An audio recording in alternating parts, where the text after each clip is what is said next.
여러분 안녕하십니까? 전 세계 27개국에 계신 둘의 인터넷 교회 성도 여러분, 둘의 경제연구소 권영득 목사입니다. 여러분들과 함께 오늘부터 성경과 경제에 대해서 알아보는 시간을 가지도록 하겠습니다. 여호와의 복음 경제라고 제목을 붙였죠. 그리고 저는 복스토리라는 책의 출간을 현재 마쳤습니다. 출판은 아직 하지 않았습니다. 여러분, 복이라고 하니까 좀 거부감 오십니까? 구복은 안 된다. 기복주의 신앙을 벗어나야 된다 하고 우리가 많이 강조를 하잖아요. 그런데 왜 다른 곳도 아닌 둘의 수도원, 둘의 인터넷 교회에서 복이란 글자를 내세워서 스토리를 전개할까? 여러분, 의문이 많을 것이라고 생각을 합니다. 하필이면 왜 복이냐 이거죠. 제가 질문을 드릴게요. 구복은 안 돼요. 신령을 구해야 돼요. 이런 주장이 있죠. 그런데 반론도 만만치가 않아요. 구복을 부정하면 고통의 왜곡이다. 복이란 것은 우리가 사노라면 필요한 삶의 수단인데 또 내 자녀가 잘 되고 또 내 부모가 건강하게 오래오래 살도록 하나님께 기도드리는 건데 이게 왜 잘못된 거야? 그럼 이걸 부정하고 고통을 받는 것이 그것이 당연하단 말인가? 이렇게 또 반론을 제기할 수가 있어요. 여러분들께서는 어떤 입장인지 저와 함께 복스토리를 끝까지 한번 스터디하면서 생각을 해보시기 바랍니다. 제 생각에는 두 가지 다를 생각한다는 것은 굉장히 의미가 있는 것 같아요. 자, 창세기 1장 1절로 들어갑니다. 하나님께서 태초에 천지를 창조하셨죠. 천지를 창조하신 하나님께서는 우리 인간들에게 그냥 너 알아서 살아 하고 방치한 것이 아니고 얼마나 자유로우신 하나님이냐 하면은요. 에덴에 완벽한 동산을 건설해 주셨습니다. 그리고 복을 누리고 살아. 정말 할아버지가 손자에게 잘 살아, 복을 누리고 살아라 하는 것 이상으로 모든 완벽한 조건을 구비해 주시면서 그 복을 누리고 살도록 하나님께서는 명령하셨습니다. 그리고 한 가지가 더 있죠. 법을 지켜야 한다. 그 대신 내가 세운 법을 너희들은 반드시 지켜야 한다. 이 두 가지 계명을 주셨다고 보면 됩니다. 자, 복은 얼마나 우리에게 누리도록 허락하셨냐 하면 사중 축복을 허락하셨습니다. 이 사중 축복은 쉽게 말씀드리면 자녀들이 잘 되고 또 질병이 물러가고 그 다음에 부동산의 축복이 왕성히 일어나는 겁니다. 어쩌면 우리가 21세기를 사는 우리들도 가장 원하는 게 이것 아닙니까? 내 자식 잘 되고 또 그 질병에 걸리지 않고 병마가 다 물러가고 또 부동산과 동산이 잘 되면 이거보다 더 좋은 게 어디 있겠습니까? 자, 이걸 허락하셨단 말입니다. 하나님께서는요. 그리고 생육번성 충만하라고 또 명령을 하셨죠. 그런데 결과는 어떻게 되었죠? 우리는 복을 누리지 못하고 지금까지 살고 있습니다. 우리 세상적으로 비교해보면 잘된 사람도 있고 못된 사람도 있는 것 같은데 가기는 다 자기의 현재 누림 상태가 부족하다고 느낍니다. 법을 지키라는 것은 많은 법이 아니고 단 한 가지 법이었습니다. 선악과는 절대 먹지 말라는 것이죠. 그리고 그 이후에는 모세를 불러서 하나님께서는 10가지 계명을 주셨고 또 40년 광야 생활을 하면서 이 히브리 백성이 10계명을 기반으로 해서 613가지 율법을 만들었습니다. 이것은 반드시 지켜야 된다. 자기들이 금과 옥조처럼 받들고 있었죠. 그런데 선악과를 먹지 말라 했는데 그 선악과를 먹어버렸습니다.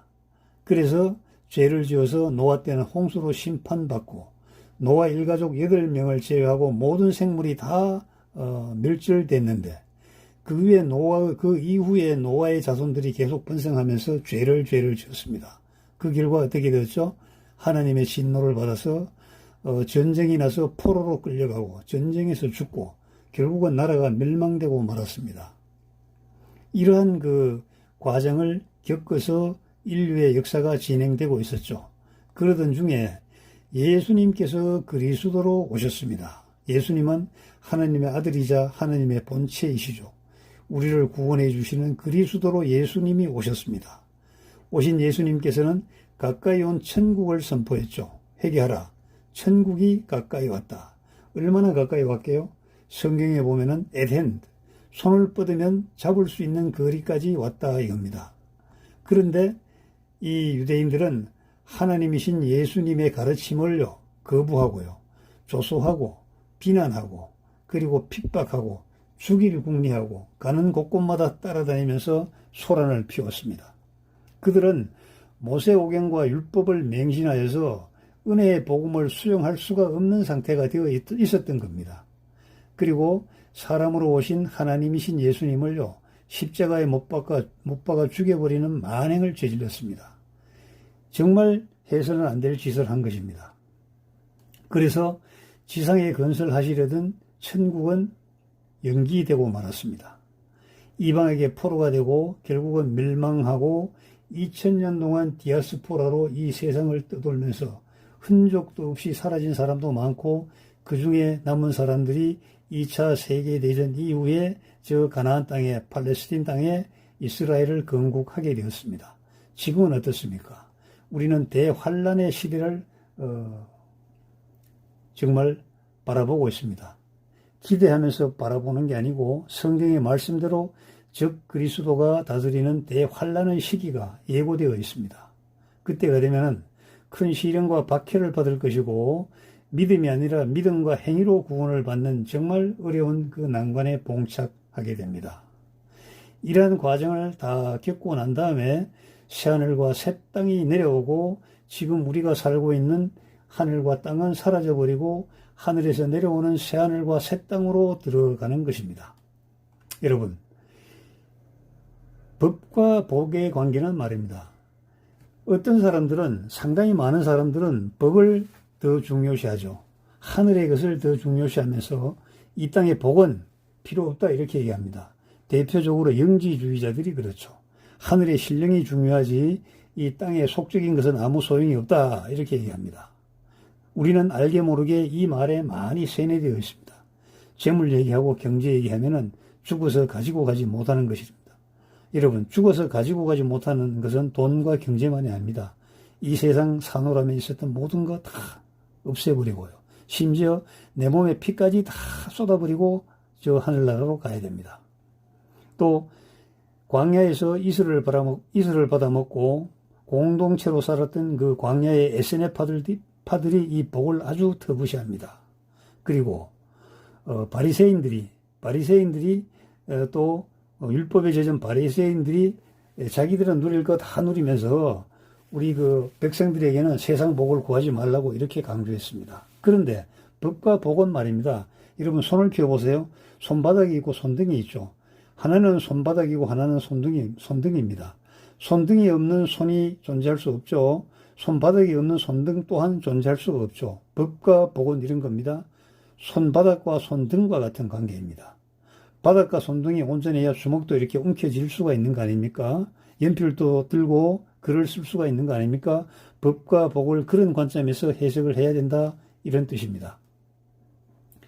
지금 교회 시대는 예수 그리스도를 주님으로 믿음으로써 고백하고 믿음으로써 우리는 은혜를 받는 그런 시대에 살고 있습니다. 그러나 적 그리스도가 다스리는 그러한 대환란의 시기가 오면은 믿음의 자녀들을 핍박하고 죽이고 재산을 뺏는 그러한 아주 참혹한 일들이 많이 벌어지기 때문에 그러나 그 가운데서도 구원을 받거나 받은 구원을 유지하려면요. 믿음 플러스 행위로 보여줘야 되는 겁니다. 굉장히 어려운 그러한 시기가 되는 것이죠. 그래서 지금 여러분 한시라도 빨리 구원을 받고 그 구원의 완성을 위해서 노력을 해야 된다는 겁니다. 지금 하나님께서 은혜로 주시는 구원을 지금 받아야 됩니다. 머뭇거리다가 정말 대환란의 시기가 오면은 정말 어렵게 됩니다. 지금 구원을 받으면 대환란 시기가 되면 그 직전에 우리는 휴거되어서 공중에서 내려오시는 예수님을 왕중왕으로 모시고 우리는 분봉왕이 되어서 거기서 1000년 동안 다스리는 그러한 그 왕이 되는 겁니다. 그 땅에서는 1000년 왕국이 유지가 되는 것이죠. 이런 그 영적인 원리를 제대로 알고 우리가 믿음 생활을 해야 되겠습니다. 여러분, 이 그림을 한번 잘 보시면은 왼쪽 기둥은 태초의 천지 창조고 가운데 기둥은 예수 그리스도로 오심이고 오른쪽 기둥은 새하늘과 새 땅 아닙니까? 이렇게 성경을 풀어가는 그 기법을 쉬운 말로 샌드위치 기법, 더 쉽게는 햄버거 기법이라고 합니다. 좌우측에 기둥을 세워놓고 중간에 내용물을 이렇게 차곡차곡 쌓아 놓는 것, 그러한 기법이라고 하는 것이죠. 자, 여러분, 제가 궁금하지 않으십니까? 저 사람은 누군데? 저 이상한 소리 안 해. 지금까지 제도교회에서는 잘 들어보지 못한 말을 하는데 또 이렇게 생각하실 수가 있습니다. 성경에 다 나와 있는 말씀입니다. 후아유 하는 말이 저는 들려요. 제 소개 간단하게 드리겠습니다. 저는 권정덕 목사입니다. 둘의 수도원 협동 목사이고요. 둘의 인터넷 교회 제자반 목사입니다. 성경과 경제 복스토리 저자이죠. 전 삼성경제연구소에서 재테크 강의를 하였고, 전 국방부 엠키스 군인 재테크 특강사였고, 그 다음에 전 국방일보에 경제 칼럼 56회를 썼는데 제목은 화식으로 풀어보는 경제교실입니다. 서민가부 누워서 부자되기 등 저서가 다수 있습니다. 사마천의 화식사상과 행정이념 연구로 박사학위를 받았고요. 청와대와 특허청 등 공사 경제 특강을 진행한 경력을 가지고 있습니다.